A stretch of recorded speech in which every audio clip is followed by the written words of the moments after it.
स्वागत है आपका अनफिल्टर टॉक्स में अ बिट मोर क्लैरिटी। अगर तुम एक ऐसी फैमिली से हो जो स्टेबल नहीं है, like stable in that sense dysfunctional family, जहाँ पर ट्रबल्स हैं, इमोशनल ट्रबल्स हैं, माताजी पिताजी की लड़ाइयाँ हैं, भाई बहन टॉक्सिक है, या परिवार में जस्ट केओस चलता है, तुम कॉन्स्टेंटली मतलब झगड़े होते हैं, कलेश टाइप का कॉन्स्टेंटली कलेश होता है, this one thing will change your life. तुम्हें भैया मेडिटेशन की ज़रूरत पड़ने ही वाली है। द थिंग इज, जब आप ऐसी डिसफंक्शनल फैमिलीज़ में होते हैं, सरवाइव कर रहे होते हैं और ग्रो करने की सोचते हैं, सबसे बड़ा जो ड्रॉबैक है ना वो ये है कि तुम अनहेल्दी कोपिंग मैकेनिज्म्स बिल्ड कर लेते हो। अब ये अनहेल्दी कोपिंग मैकेनिज्म तब तक तो चल जाते हैं जब तक तुम बड़े नहीं हुए और तुमने लाइफ में इसके इंप्लीकेशंस नहीं देखे। उस समय वो एस्केपिज्म मजे की तरह लगता है, ठीक है, बट एक दिन तुम्हें ये इवेंचुअली बदलना है, बिकॉज ये एक बैड पैटर्न है और बैड पैटर्न का रिजल्ट रियलिटी में, अगर कॉज बैड है तो इफेक्ट भी बैड ही होगा।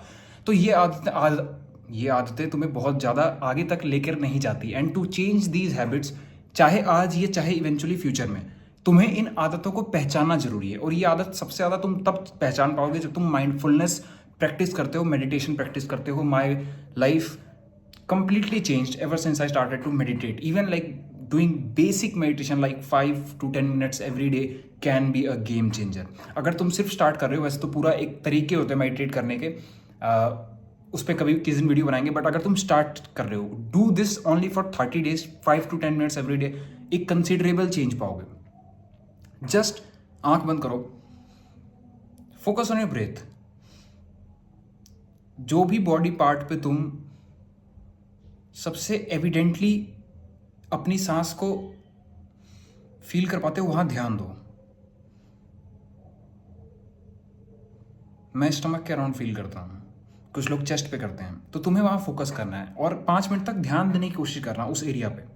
अब जब तुम ध्यान दोगे ना तो तुम्हें बहुत सारे ख्याल आएंगे, सिंस तुम मेडिटेशन स्टार्ट ही कर रहे हो। इससे घबराना नहीं है। मेडिटेशन का मतलब ये नहीं है कि हमें ख्याल आए ना, मेडिटेशन का ये मतलब है कि हमें जब ख्याल आए तो हम अवेयर हो जाएं।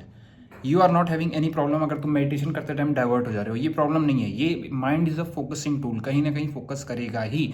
What you need to do is be aware और दोबारा से फोकस करना शुरू कर दो। जैसे जैसे तुम ये करोगे, एक तो तुम्हारी अवेयरनेस बढ़ जाएगी, लेकिन सेकेंडली तुम रियलाइज करोगे व्हाट एक्चुअली फोकस इज। हम चाहें तो अपने ध्यान को वापस से ला सकते हैं, जाना हमारे कंट्रोल में नहीं है, लेकिन उसको हम वापस कितनी जल्दी ले आ सकते हैं ये हमारे कंट्रोल में है। और जब तुम ये प्रोलॉन्ग पीरियड तक कर लोगे, 3 months 4 months, तुम पाओगे कि अब तुम्हारे हाथ में एक्चुअली जाना भी आ चुका है, लाइक वो जाएगा भी कम, तो कंसंट्रेशन तुम्हें आ जाएगी।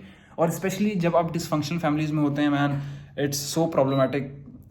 और न सिर्फ तुम्हें ये आगे अपने पैटर्न्स चेंज करने में हेल्प करेगा, ये इमोशनली भी बहुत हेल्प करेगा, क्योंकि डिसफंक्शनल फैमिलीज में हमेशा कलेश होते रहते हैं। अब जब कलेश होते रहते हैं तो आप काम तो कर नहीं सकते। अब जैसे ही आप काम करने बैठे वो इशू हो गया, आप लिटरली इस चीज़ को मतलब एनालॉजी की तरह आपको दिखेगा। ये तो एकदम वैसी चीज़ है कि जैसे मैं अपनी सांस पे ऐसे नीचे पेट पे फोकस करना चाह रहा हूँ, यानी मैं एक पढ़ाई पे फोकस करना चाह रहा हूँ और मेरा ध्यान चला गया और घर पे कलेश हो गया। ये दोनों सिचुएशन सिमिलर है। और जब तुम इसको इंस्टिंक्ट लेवल पे फील कर लोगे, कहते सब लोग हैं, अगर तुम इसको कर लिए 30 दिन, you will feel tremendous change.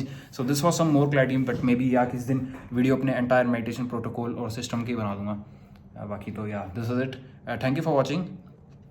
Subscribe the channel for more. और अगर लूप में हो भैया, मत इशूज़ में मत फंसो, साल के साल चले आएंगे, एक दिन ही क्लैरिटी आएगी। मैं चाहता हूँ समय पे आए। Interaction call just can change your life. Thank you.